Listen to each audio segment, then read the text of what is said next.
श्री रामचन्द्रं शरणं प्रपद्ये। दक्षिणे लक्ष्मणो यस्य वामे च जनकात्मजा। पुरतो मारुतिर्यस्य तं वन्दे रघुनन्दनम्। गोविंद मेरी यह प्रार्थना है, भूलो न मैं नाम कभी तुम्हारा।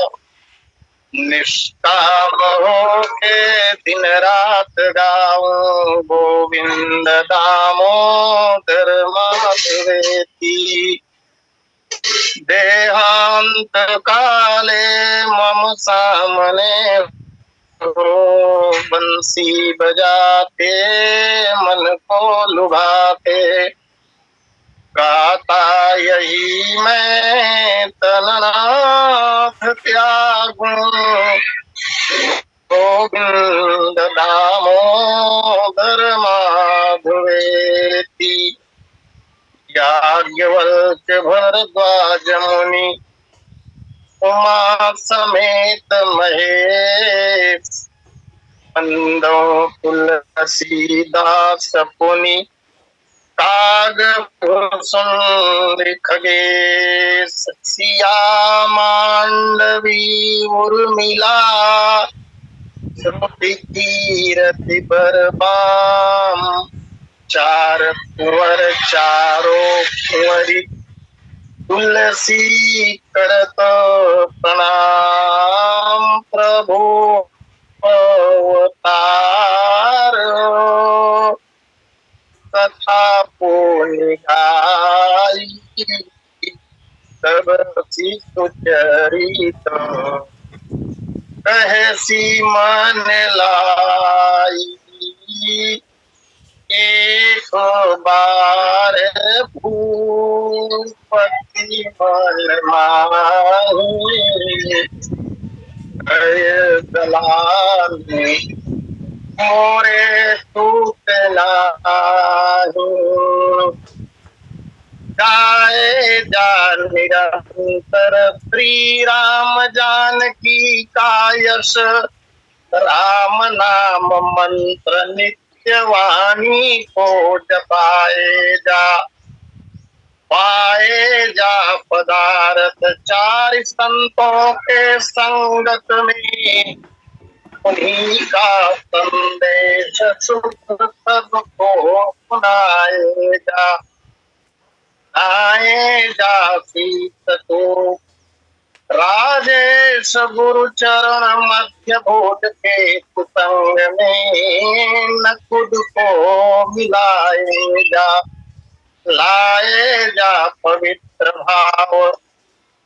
लाए जा पवित्र भाव अपने से मेरे मन। तुलसी के मानस में डुबकी लगाए जा। तुलसी के मानस में डुबकी लगाए जा। प्यावर रामचंद्र की जय। परमाराध्य श्री सीतारामचंद्र जी महाराज श्री राम कथा के आद्य आचार्य भगवान को पावन शंकर जी श्री सीताराम जी के चरण कमलों में हृदय अनुराग रखने वाले अन्य एवं श्रीमद रामचरितमानस के प्रणेता गोस्वामी जी महाराज श्री राम कथा सत्संग लिंक से जुड़े हुए समस्त समादरणीय मानव, संतनिया वंदनिया पूजनीय माताओं तथा बहनों, इस लिंक के संयोजक एवं संचालक आदरणीय पटेल जी एवं आज के दोनों लिंक के वक्तागण क्रमशः परम आदरणीय श्री राहु गुरु जी एवं पूज्य चरण श्री दीवान जी। आइए, विगत कुछ दिनों से प्रभु अवतार कथा पुण्यगाई पर कथा चल रही है। कथा के क्रम में कल निवेदन किया गया, एक एक बार भूपति मन माही, एक बार भूपति मन माही, भय गलान मोरे सुत नाही। चक्रवर्ती जी महाराज को एक बड़ी पीड़ा हुई, बड़ी ग्लानि हुई मन में, और ग्लानि तो कई बार हो चुका था, लेकिन आज की ग्लानि विशेष। ग्लानि होने के कुछ कारण, आज विशेष प्रकार से जो पीड़ा महाराज जी को हो रही है, उसके पीछे प्रथम कारण तो ऐसा लगता है कि ये भगवान की प्रेरणा ही थी, क्योंकि प्रभु की प्रेरणा के बिना जगत में पत्ता भी नहीं हिल सकता। तदनुसार भगवान की प्रेरणा ही हुई होगी महाराज के प्रति, इसलिए आज महाराज बहुत अधिक व्यथित, और पीड़ा के कारण चक्रवर्ती जी को आभास होने लगा है कि मोरे सुत नहीं, मेरे पुत्र नहीं। हम गृहस्थियों के जीवन में पुत्र का बहुत महत्वपूर्ण स्थान है, ये सब जानते हैं। किसी कवि ने कहा, पुत्र ही से गृह और, पुत्र ही से गृह और बाहर की शोभा बढ़े, पुत्र ही से राज्य धन संपत्ति सुहावे, पुत्र ही से वंश बढ़े, नाम चले धरनी पर, पुत्र ही से अन्न जल पितृगण पावे। जीवन में पुत्र का होना आवश्यक। यदि पुत्र न हो तो अपार संपदा के होते हुए भी व्यक्ति सुख का अनुभव नहीं करता। पुत्र के अभाव में सदा संतप्त रहता है। इसलिए कवि कहते हैं, पुत्र ही वंश को आगे बढ़ाता है, और पुत्र के द्वारा दिए गए जल और पिंड को पितर लोग प्राप्त करते हैं। नरक में गए हुए पितरों का उद्धार पुत्र ही करते हैं। इसलिए गृहस्थियों के लिए पुत्र की आवश्यकता है। भद्र जो सुपूत जावे, कीरति बढ़ावे, धन्य धन्य लोक परलोक पितु मातु को बनावे। यदि संतान अच्छा हुआ, संतति अच्छी हुई, पुत्र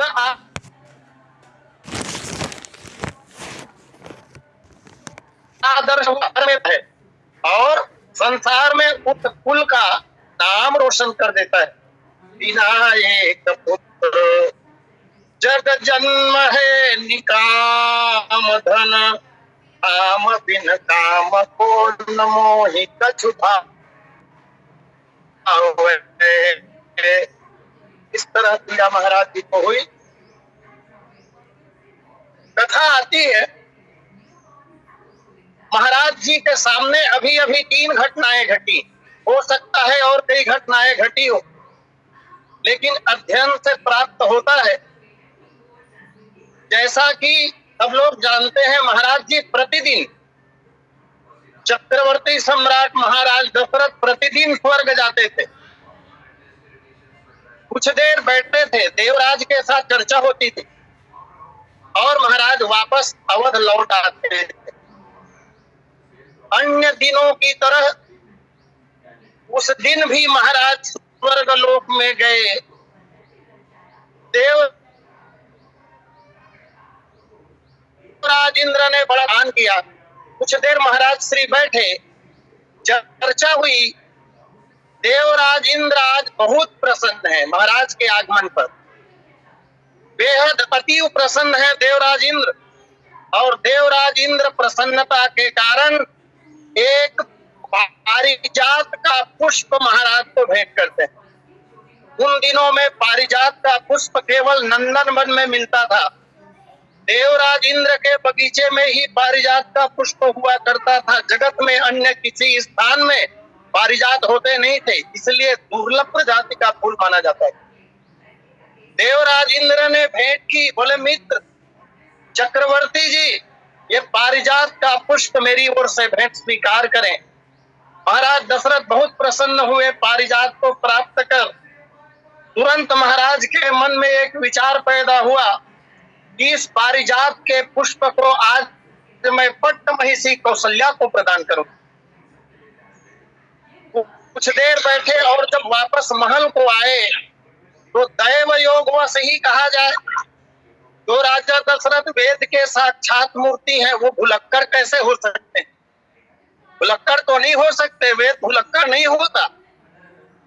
तो चलते समय दैव योगवश महाराज फूल को वहीं भूल गए। आए राजमहल में, और जैसे ही राजमहल में आए तो स्मरण हो आया कि देवराज इंद्र ने मुझे पारिजात का पुष्प दिया था। तो मैं बुलाया, स्वर्गलोक की यात्रा करते हैं। वैसे मन में महाराज जी सोच रहे थे कि इतना दुर्लभ फूल छोड़कर मैं आ गया, और उस सभा भवन में जब लोग गए होंगे अथवा सफाई कर्मचारी गए होंगे तो उस दुर्लभ पुष्प देखकर तो उठा लिए होंगे, फूल कहाँ मिलेगा। लेकिन जब वहां महाराज पहुंचे तो क्या देखा कि वो पारिजात का फूल जहां महाराज श्री ने रखा था वहीं रखा हुआ था। आश्चर्यचकित होकर वहां के कर्मचारियों से महाराज जी ने पूछा कि इस दुर्लभ फूल पर किसी की नजर नहीं गई क्या? क्यों किसी ने इस फूल को उठाया नहीं? और तब एक कर्मचारी ने उत्तर दिया, महाराज नजर तो बहुतों की गई, ऐसा दुर्लभ पुष्प कौन लेना नहीं चाहेगा, लेकिन इस फूल को इसलिए नहीं उठाया किसी ने क्योंकि आप निपुते हैं और आपके द्वारा इस फूल का स्पर्श हो चुका है महाराज, इसलिए यह फूल नहीं उठाया। इस बात को सुनकर महाराज के मन में अति पीड़ा हुई। तब वो स्वामी जी महाराज कह रहे हैं, एक बार भूपति मन माही है गलानी मोरे सुत नाही। मेरे पुत्र नहीं होने की इतनी बड़ी सजा, मेरे द्वारा पारिजात के पुष्प को जब स्पर्श कर लिया गया तो उसे लोग छूना भी नहीं चाहते, मैं इतना अभागा हो गया, बड़ी पीड़ा हुई महाराज। एक कथा ये प्राप्त होती है। दूसरी कथा मैं निवेदन करूं। एक दिन अभी अभी हाल की बात है, माता अरुंधति वशिष्ठ जी की प्रिया ऋषि पत्नी माता अरुंधति अपने छोटे से बच्चे को लेकर राजमहल में पधारती हैं, बैठने के लिए जाती। अरुंधति माता कभी कभी कौशल्या राजमहिषी से मिलने के लिए जाया करती थी, आज भी गई। साथ में छोटा सा बच्चा है वशिष्ठ जी का।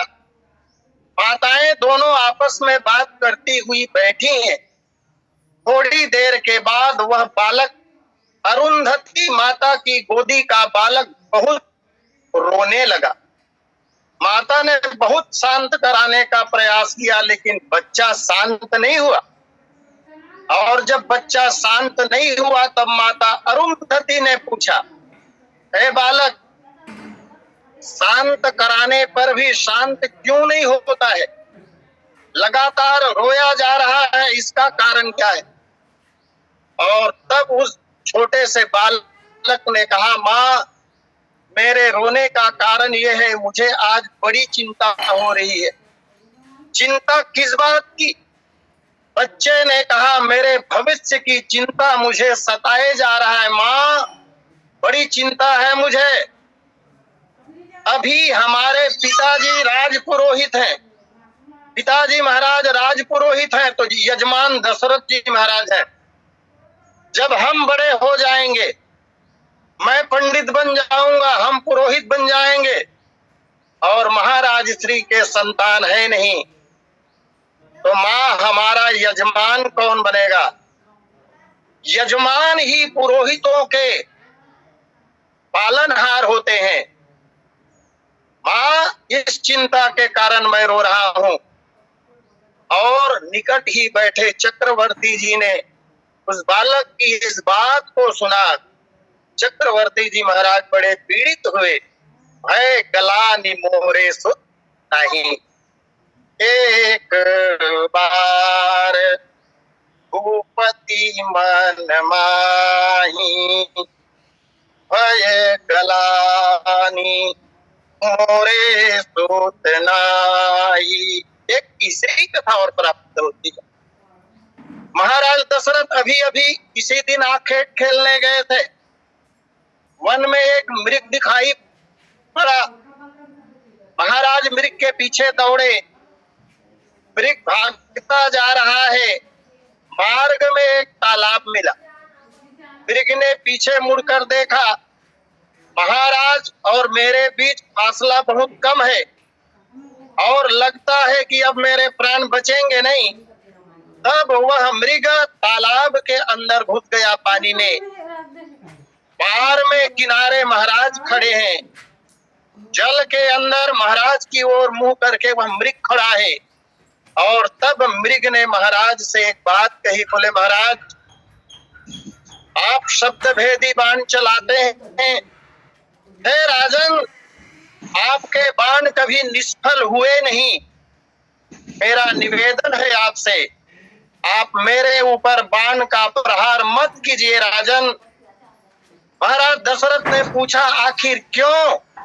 तब उस हिरण ने कहा, आज तक आपके बाण निष्फल रहे हैं, परंतु यदि आज आप मेरे ऊपर बाण का संधान करेंगे तो मेरी हत्या आपके बाणों के द्वारा नहीं होगी महाराज, और आपका बाण आज निष्फल हो जाएगा। जब आपका बाण निष्फल हो जाएगा तो रघुवंश के साथ आपको भी कलंक का टीका लगेगा महाराज। महाराज दशरथ ने कहा, मेरे बाण से तेरी मृत्यु कैसे नहीं होगी?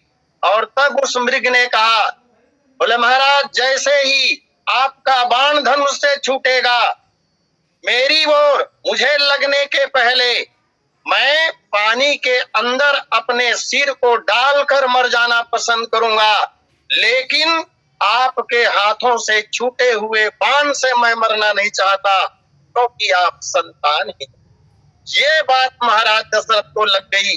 और तब गोस्वामी जी महाराज कह रहे हैं, भय गलानी मोरे सूत नाही। अन्य और भी कारण हो सकते हैं। हमारे शास्त्रों ने भी कहा, अपुत्रस्य गृहम शून्यम। जिन घरों में पुत्र नहीं होते, संतान नहीं होते, पुत्र अथवा पुत्री संतति नहीं होते, वो घर शून्य हो जाता है। अपुत्रस्य गतिर नास्ति, ये सूत्र प्राप्त होता है। अपुत्रस्य गतिर नास्ति, जिनके पुत्र नहीं है उनकी सद्गति नहीं होती। लेकिन इस सूत्र का बड़ा दुरुपयोग हुआ है। ये किनके लिए, किस संदर्भ में कहा गया है? मोटे तौर पर स्थूल व्याख्या, इसकी स्थूल अर्थ लोग मान लेते हैं कि नहीं, पुत्र का होना जरूरी है, चाहे पुत्र जैसा भी हो, क्योंकि पुत्र अगर नहीं होगा तो सद्गति नहीं होगी। ऐसा नहीं है। हम गृहस्थी हैं, जिस कुल वंश में हमारा जन्म हुआ है उस वंश को आगे बढ़ाने के लिए श्रेष्ठ संतान उत्पन्न करना हमारा धर्म है। प्रयास करना चाहिए। श्रेष्ठ संतान अगर हो जाए तो पितर तर जाते हैं, ऐसा कहा गया है। परंतु यदि संतान की प्राप्ति न भी हुई तो ऐसा नहीं है कि व्यक्ति नरक में जाएगा। तब तो फिर बड़े बड़े जो साधु हैं, बड़े बड़े महात्मा हैं, बड़े बड़े जो ऋषि लोग हैं, हनुमान जी महाराज का उदाहरण लीजिए, इनके संतान नहीं है तो क्या इनकी मुक्ति नहीं होगी? ऐसा नहीं है। अपुत्रस्य गतिर नास्ति, संभव है अच्छा आदर्श संतान हो जाए तो सद्गति मिल जाएगी। और हमारे यहाँ तो हमारे शास्त्रों ने इतना सुंदर समाधान दिया, अगर पुत्र न भी हुआ तो ज्यादा चिंता की बात नहीं है। 7 प्रकार के पुत्र माने गए हैं हमारे शास्त्रों में। इतना सुंदर समाधान हमारा धर्म देता है। नहीं हुआ पुत्र, प्रयास करें पुत्र हो, लेकिन न की स्थिति में शिष्य भी पुत्र ही होते हैं। किसी गुरु का शिष्य पुत्र ही होता है। और शिष्य जब पिंडदान करता है, अपने गुरु को जलदान करता है, तो उसका फल भी वही मिलता है। जो तनय से प्राप्त होता है। उत्पन्न किए हुए संतान का जो फल है वही शिष्य से मिलता है। चलिए, अगर शिष्य न बना पाए या आदर्श शिष्य नहीं हुआ तो एक दूसरा उपाय और है। सदग्रंथ को भी पुत्र ही कहा गया है। सदग्रंथ का लेखन अगर हो गया तो पुत्र की प्राप्ति हो गई। सदग्रंथ लेखन से भी वही फल मिलेगा जो पुत्र से मिलेगा। बाग बगीचे का लगाना, वृक्षारोपण कर दिया जाए, वृक्ष भी पुत्र ही हैं। चौथे नंबर में कहा गया जलाशय का निर्माण, तालाब का निर्माण जब आदमी करा देता है तो वह भी पुत्र ही माना गया है। और आगे एक सुंदर बात, किसी भी कुल वंश में उत्पन्न हुए बच्चे का पालन पोषण यदि आप करते हैं, पोषित पुत्र जिसे कहा जाता है, उसका भी फल वही होगा जो औरत संतान का होगा। और छठवें नंबर पर आता है दौहित्र। दौहित्र कहते हैं पुत्रिका पुत्र को, बेटी का बेटा। बेटी का बेटा, उस पर नाना का अधिकार प्रथम होता है, उसके पिता का अधिकार बाद में होता है शास्त्रों के अनुसार। वह भी पुत्र के ही बराबर माना गया है, कन्या का पुत्र। ये 6 हो गए। और अंत में तनय को कहा गया, स्वयं अपनी पत्नी से संतान उत्पन्न करना। ये 7 प्रकार के पुत्र कहे गए। तो महाराज दशरथ बड़े पीड़ित हुए कि मेरे पुत्र नहीं है। अब इस समस्या का समाधान कैसे होगा? तो चूंकि महाराज दशरथ वेद हैं और वेदों में, शास्त्रों में, पुराणों में गुरु की बड़ी महिमा गाई गई है। हमारे शास्त्र गुरु महिमा का संपादन करते हैं। इस पर मुझे ज्यादा कुछ नहीं कहना है, क्योंकि गुरु की महत्ता के संबंध में आप सब लोग जानते हैं भली बात। इसलिए गुरु को सर्वोपरि मानकर, और फिर महाराज दशरथ जी के जो गुरु है महाराज मनु के जमाने से, महाराज मनु के जमाने से आज पर्यंत और आगे भी श्री राम के युग में भी यही गुरु रहेंगे। वशिष्ठ जी महाराज बड़े सुयोग्य गुरु, ब्रह्मा जी के मानस पुत्र और ब्रह्मर्षि कोटि के ऋषि, ब्रह्मर्षि कोटि के मुनि ऐसे हैं वशिष्ठ जी महाराज, जो ब्रह्मा जी की गति को रोक दें, काल की गति को रोक दें। ऐसी कई कथाएं हैं उनके जीवन। ऐसे सुयोग्य गुरु के शिष्य हैं महाराज दशरथ। इसलिए आज अपनी समस्या का समाधान पाने के लिए महाराज दशरथ ने वही किया। बोले गुरु गृह गयऊ, गुरु गृह गयऊ तुरत महिपाला, चरण लागी करी विनय विशाला। गुरु जी के घर में गए। गुरु जी के घर में जाना ही चाहिए, ये परंपरा भी है, हमारा धर्म भी है। गुरु जी महाराज के दर्शन करने के लिए, उनका चरण रज प्राप्त करने के लिए, शुभ आशीर्वाद लेने के लिए गुरु जी के यहाँ जरूर जाना चाहिए। तदनुसार महाराज दशरथ धर्म का पालन करते हुए आशीर्वाद लेने के लिए, समस्या का समाधान लेने के लिए गुरु जी के यहाँ गए। एक बात और है, अगर राज्य कार्य संबंधी कोई बात होती तो किसी मंत्री से बात कर लेते, लेकिन ये राज्य कार्य वाला कार्य तो है नहीं, पुत्र प्राप्ति संबंधी समस्या है और इस समस्या का समाधान केवल और केवल गुरु जी ही कर सकते हैं। चक्रवर्ती जी महाराज इस बात को जानते हैं कि जब जब रघुवंश में संकट आया है, जब जब हमारे पुरखे लोग संकट में पड़े हैं, आपदा में पड़े हैं, तो उनकी समस्याओं का समाधान गुरु जी ने ही किया है। कई बार ऐसा हुआ है। और रघुवंश के संबंध में जितनी जानकारी गुरु जी महाराज को, रघुवंश की परंपराओं के संबंध में, रघुवंश में कब कब क्या क्या किया गया, इतना तो दशरथ जी भी नहीं जानते। इसलिए समस्या समाधान के लिए गुरु जी के यहाँ महाराज गए और फिर अविलंब गए, गुरु गृह गए, तुरंत महिपाला, तुरंत गए। श्रेष्ठ कार्य तुरंत कर लेना चाहिए। दूसरी बात यह है कि तीव्र लालसा उत्पन्न हुई है महाराज के मन में, ग्लानि तीव्रतम हो चुकी है, इसलिए शीघ्र समाधान पाने के लिए गए, क्योंकि बिना कहे रहा नहीं गया महाराज से। क्योंकि आदमी में जब व्यग्रता आती है, कई बार ऐसा होता है व्यवहारिक जीवन में, ऐसी कोई बात आ गई जो बहुत गहरी है, बिना कहे रहा नहीं जाता, तो आदमी सुयोग्य व्यक्ति की तलाश करता है ताकि उन बातों को उनके सामने रखा जा सके, और जब बात कह दी जाती है तो मन कुछ हल्का हो जाता है। इसलिए चक्रवर्ती जी महाराज गुरु जी के यहाँ गए। यहाँ राजा दशरथ के लिए महिपाल शब्द का प्रयोग हुआ है। महिपाल पृथ्वीपति, चूंकि महाराज के पुत्र नहीं है, इसलिए बड़ी समस्या यह है कि महाराज जी के बाद मही का पालन, राज्य की प्रजा का पालन कौन करेगा? अयोध्या साम्राज्य की प्रजा अनाथ हो जाएगी महाराज के पश्चात। इसलिए चक्रवर्ती जी गुरु के यहाँ गए, और इन्हीं कारणों से चक्रवर्ती जी को गुरु गृह गए। तुरत महिपाला, तब वो जब पहुंच ही गए तब चरण लागी करी विनय विशाला, गुरु जी के चरणों में दंडवत प्रणाम किया। प्रणाम करने का श्रेष्ठ तरीका महाराज मनु बताते हैं। अभिवादनशीलस्य नित्यं वृद्धोपसेविनः चत्वारि तस्य वर्धन्ते आयुर्विद्या यशो बलम्। दंडवत प्रणाम करना चाहिए। प्रणाम करते समय पूज्य के चरणों में हमारा माथा स्पर्श करना चाहिए। इसका बड़ा लाभ है, विज्ञान है इसके पीछे।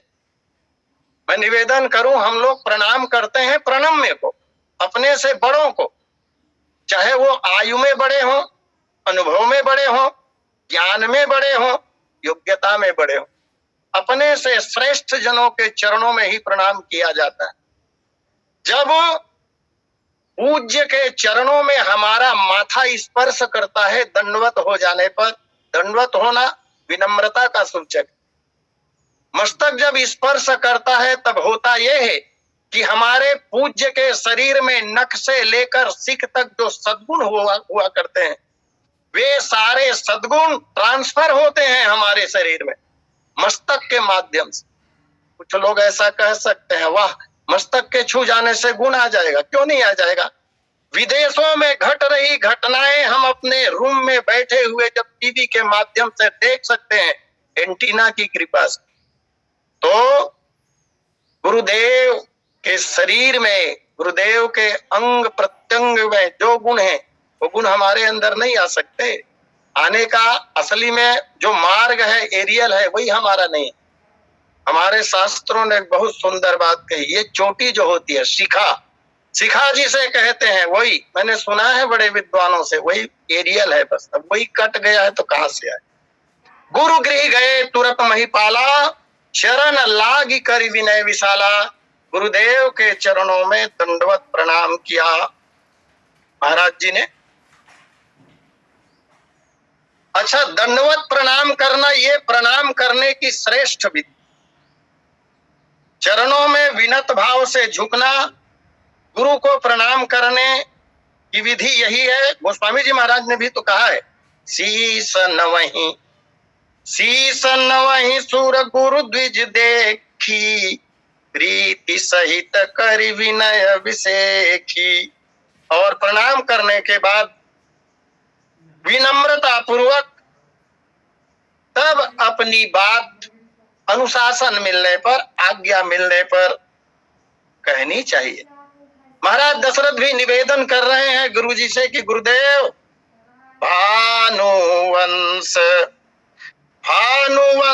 भय भूप घनेरे, अधिक एक तेक बड़े रे। हे गुरुदेव, सूर्य वंश में एक से बढ़कर एक भूपति हुए, राजा हुए, उनके सामने एक से बढ़कर एक समस्याएं भी आई। गुरुदेव, जन्म हेतु कह सब पितु माता, कर्म शुभा शुभ देई विधाता। जन्म तो माता पिता देते हैं, लेकिन शुभ और अशुभ कर्मों का फल विधाता देते हैं। दलि दुख सजई सकल कल्याणाय शीस राउरी जग जाना। समस्याओं का समाधान सदा से आपने किया है गुरुदेव, और आपके संबंध में तो शास्त्र कहते हैं सो गोसाई विधि गति जही छे की, और सकई कोटार टेक जो टेकी। आप काल की गति को भी बाधित कर देते हैं, और इसीलिए मैं आपके पास समाधान पाने के लिए आया हूं। चेहरा उतरा हुआ है महाराज का, मालिन्य है, उदासी है। चक्रवर्ती जी की उदासीनता को देखकर गुरुजी वशिष्ठ ने पूछा,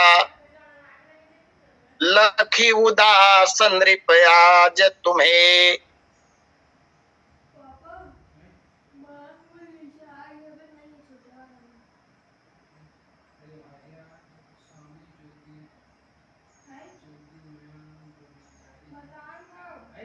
क्या है सच सच बतलाओ हे राजन, किस व्यथा ने तुम्हें सताया है। व्यथित होने का कारण क्या है राजन? ऐसा कोई कारण मुझे नहीं दिख रहा है।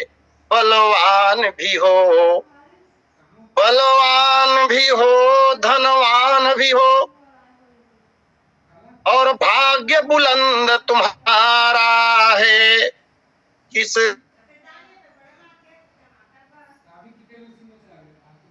लिए हो फिर भी मुख हुआ उदास तुम्हारा है। इस तरह जब गुरु जी ने उदासी का कारण पूछा, तब चक्रवर्ती जी महाराज निवेदन कर रहे हैं, कर चुका विवाह 3 फिर भी। हे गुरुदेव, 3 विवाह मैंने कर लिए, फिर भी कर चुका विवाह 3 फिर भी, फल उसका अब तक मिला नहीं। चौथापन बीत रहा गुरुवर, प्रीत कमल अभी तक खिला नहीं। 3 विवाह करके गुरुदेव मुझे फल प्राप्त नहीं हुआ। मेरे जीवन के 3 पन बीत गए। 60,000 वर्ष की अवस्था हो चली है गुरुजी, चौथापन बीत रहा है। लगता है ये भी कुछ दिनों के बाद समाप्त हो जाएगा, लेकिन अभी तक हमारा हृदय कमल खिला नहीं। कम से कम एक पुत्र ही हो, कम से कम एक पुत्र ही हो, जिससे रघुकुल बढ़े अपना, पितरों को भी तर्पण पहुंचे, आगे को नाम चले अपना। हे गुरुदेव, कुछ ऐसा कीजिए, एक पुत्र उत्पन्न हो जाए जिससे ये रघुकुल मेरे बाद भी आगे चले बढ़े। मेरे पूर्वजों को जो पितर बन चुके हैं भगवान, वहां तक उनके तक तर्पण पहुंचे, और मेरा नाम, मेरे कुल का नाम आगे चले। चमकता था जगत में आज तक ये तारा, रघुकुल का बनाए अफसोस मैं, अब नाश का कारण हूँ रघुकुल का। रघुकुल का सितारा नक्षत्र मंडल में चमकता था गुरुवर। सारा संसार रघुकुल की महिमा को जानता है, लेकिन मैं ऐसा अभागा हुआ कि मेरे बाद ये रघुकुल का, रघुवंश का नाश हो जाएगा। चमकता था जगत में आज तक ये तारा, रघुकुल का बनाए अफसोस मैं, अब नाश का कारण हूँ रघुकुल का। करेगा कौन अब चिंता,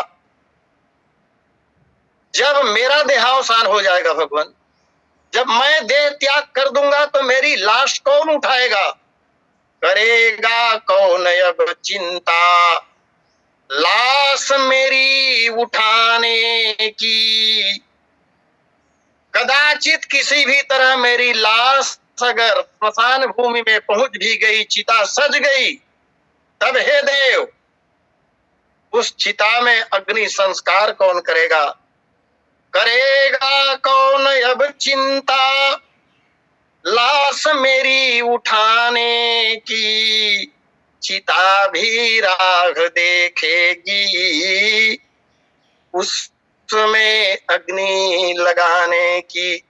हे गुरुदेव, बस इसीलिए आया हूं। गोस्वामी जी महाराज कहते हैं, निज दुख सुख सब गुरु ही सुनायो, तो कही वशिष्ठ बहु विधि समझायो। अपने दुख और सुख गुरु जी से निवेदन किया महाराज ने। ये मुहावरा भी है, सुख दुख या दुख सुख ऐसा कहा जाता है। यहाँ दुख को पहले कहा, सुख को बाद में कहा। दुख को पहले कहने का कारण स्पष्ट हो चुका है। महाराज दुखी हैं, महाराज व्यथित हैं, और व्यक्ति के मन में जब दुख की बात आती है या दुख का अनुभव आदमी करता है, तो अपना दुखड़ा वह अपने जनों को सुनाने का प्रयास करता है, दुख कुछ कम हो जाए, दूर हो जाए, मन कुछ हल्का हो जाए। इस समय पुत्र नहीं होने का भारी दुख महाराज को है, इसलिए दुख को पहले कहा, सुख को बाद में कहा। और सुख का वर्णन करते हुए गोस्वामी जी ने यही कहा होगा कि हे देव, आपकी कृपा से ही धन धान्य राज्य प्रजा आदि सब सुखी हैं। निज दुख सुख सब गुरु ही सुनायो, कही वशिष्ठ बहु विधि समझायो। महाराज दशरथ जब सुख और दुख कह चुके, तब गुरुदेव वशिष्ठ महाराज दशरथ को बहुत प्रकार से समझाते हैं। सो समय पूर्णता पर है, मैं अपनी वाणी को यहीं विराम दूं और अगली कथा में कई वशिष्ठ बहुविधि समझा का प्रयास हुआ होगा। इसी के साथ अपनी वाणी को विराम, शेष समय सादर आदरणीय पटेल जी को समर्पित। बोलिए लखन सिया रामचंद्र की जय। बोलिए श्यावर रामचंद्र की जय। बहुत बहुत धन्यवाद साधुवाद आचार्य जी।